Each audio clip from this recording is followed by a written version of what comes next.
Kwa niaba ya serikali toe pole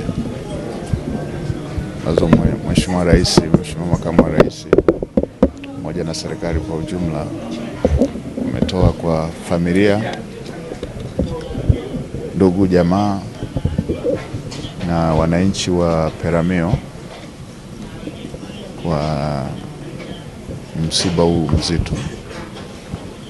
Mheshimiwa Jenista tumefanya naye kazi kama mbunge na kama mawaziri.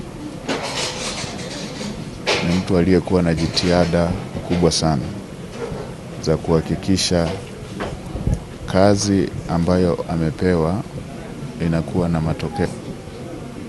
Kwa kipindi alikuwa mnadhimu mkuu wa serikali bungeni, na ndio nikiwa waziri wa fedha. Mambo mengi yanayohusu sekta ya fedha yalikuwa yanahitaji uratibu wa mnadhimu mkuu wa serikali bungeni, Chief Whip, na yeye alifanya kazi hiyo kwa umahiri mkubwa sana.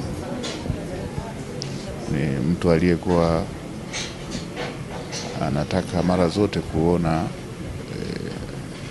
anatimiza wajibu na kupata matokeo ya kazi anayofanya. Tumeshtushwa sana na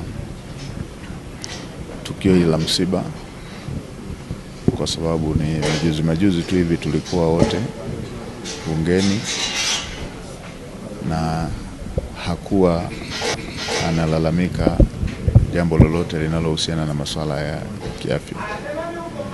Kwa hiyo tunamwachia Mungu. Yeye alitoa na sasa ametoa, jina lake lihimidiwe.